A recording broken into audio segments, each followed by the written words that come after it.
Alhamdulillahi Rabbil Alamin, Ar-Rahmanir Rahim, wassalatu wassalamu ala Rasulillah wa ala alihi wa sahbihi wa man walah.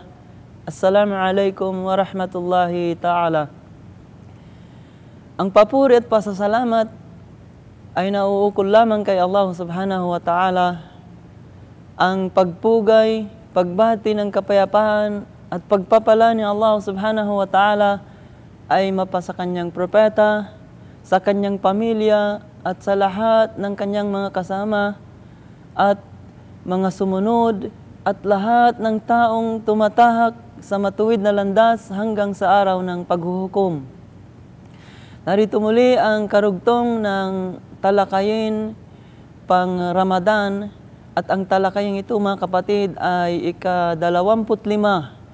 Ang paksa na ito ay pinamagatang ang da'wa o ang pagtatawag sa mga tao tungo sa landas ni Allah subhanahu wa ta'ala, ang kahigtan nito at ang pagiging obligado nito sa atin. Mga kapatid ko sa Islam, ang da'wa ay fardo kifaya at nagiging ito fardo ain. Nagsabi ang kataas-taasan, A'udhu billahi minash shaitanir rajim, Waltakum minkum ummatu yad'una ilal khair wa ya'muruna bil ma'ruf wa yanhauna 'anil munkar wa ulaika humul muflihun. Aya 104 ng Suratul Imran.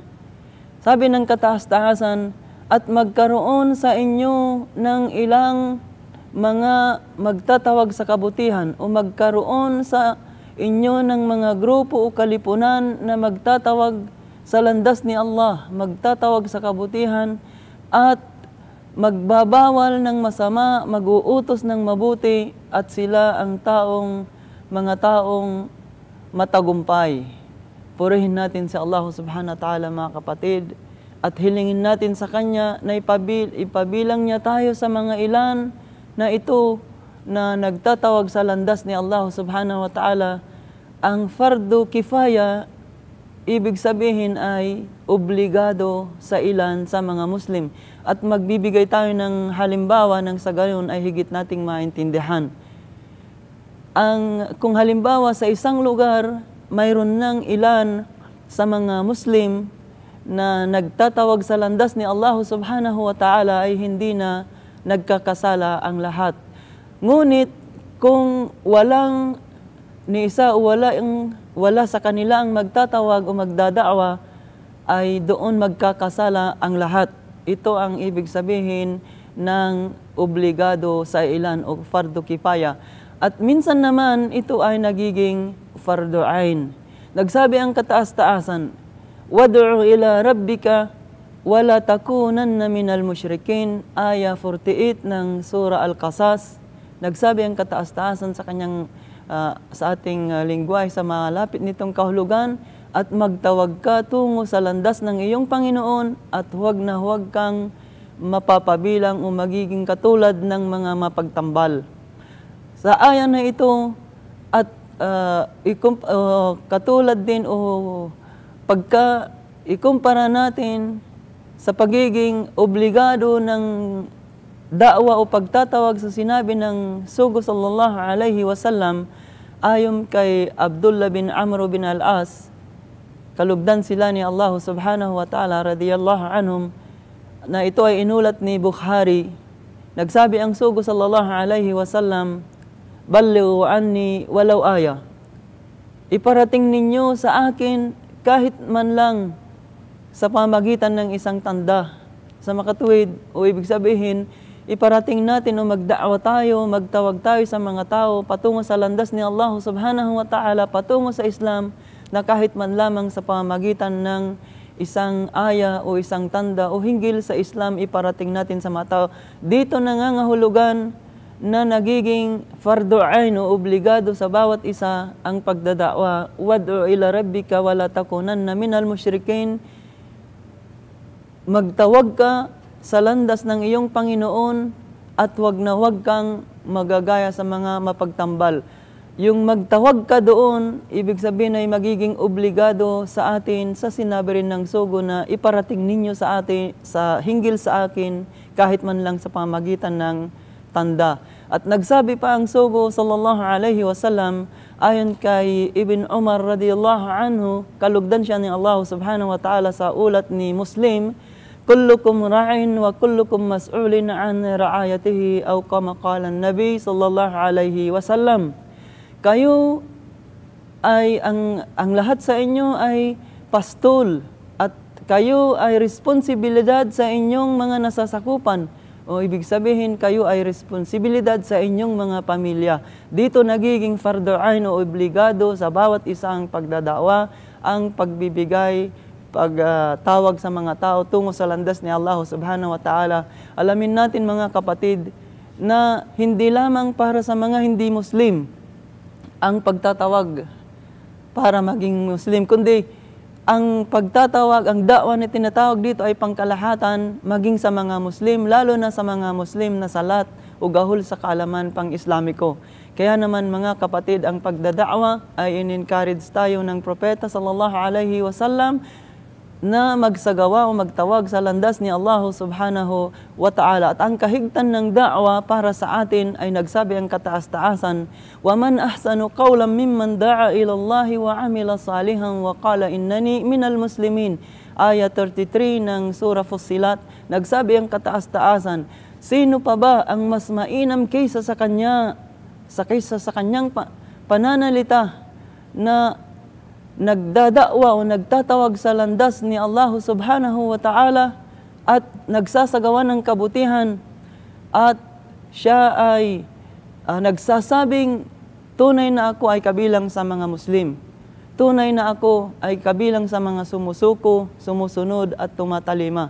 Purihin si Allah subhanahu wa ta'ala sa mga kaalaman na makukuha at mapapag-aralan at marinig natin. At nagsabi pa ang Propeta sallallahu alaihi wasallam hinggil din sa kahigtan ng da'wa ayon kay Abi Mas'ud radiyallahu anhu, kalugdan siya ni Allah subhanahu wa ta'ala sa ulat ni Muslim. Nagsabi ang Propeta sallallahu alaihi wasallam, man dalla ala khairin falahu mithlu ajri fa'ilihi, aw kama qala an-nabi sallallahu alaihi wasallam.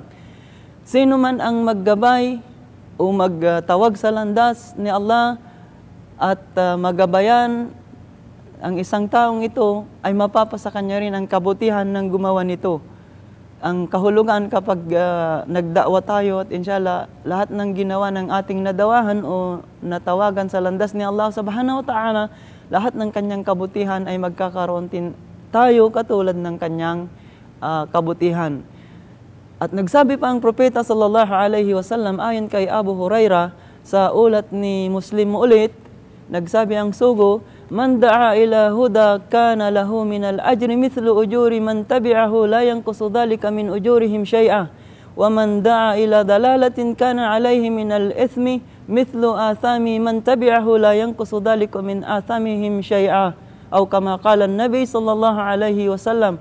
Sino man ang magtawag sa landas patungo sa gabay ni Allah subhanahu wa ta'ala ay magkakaroon siya ng kabutihan katulad din ng kabutihan ng sumunod sa kanya na walang bawas na anuman. At kabaligtaran nito, sino man ang magtawag sa kasalanan o sa kasagwaan o sa kasamaan ay magkakaroon siya ng kasalanan na katulad ng kasalanan ng gumawa nito o na sumunod sa kanya ng walang bawas. Mga kapatid, buhat sa mga nabanggit na mga talata ng Quran at mga hadith ng Propeta sallallahu alaihi wasallam ay nakita natin ang pagiging obligado at pagiging ang kahigtan ng kaalaman sa atin at pagiging obligado nito sa atin na dapat tayo ay magda'wa. At nagsabi rin si Propeta Muhammad pa ayon kay Ali radiyallahu anhu, o kaya sinabi ng Propeta sallallahu alaihi wasallam kay Ali, sabi, fawallahi la ayyahdiyallahu bika rajulan wahida khairul laka min humarin na'am, aw kama qala an-nabi sallallahu alaihi wasallam.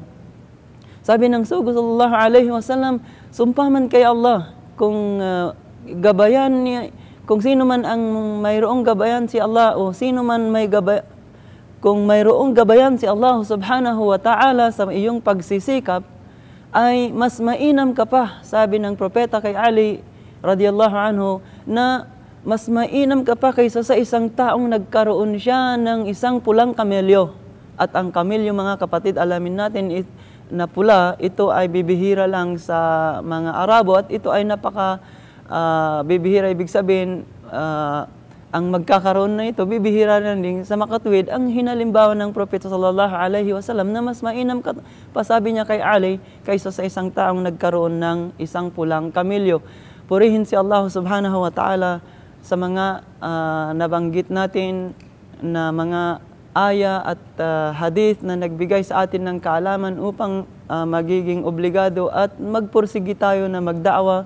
Mga kapatid, hanggang dito lang muna. At inshallah, ang mga kasunod na mga talakayin ay ipagpapatuloy ng aking mga kasama. Alhamdulillahi Rabbil Alamin. Purihin si Allah subhanahu wa ta'ala. Wa sallallahu wa sallam wa baraka ala nabiyyina Muhammad. Assalamu alaikum wa rahmatullahi ta'ala wa barakatuhu.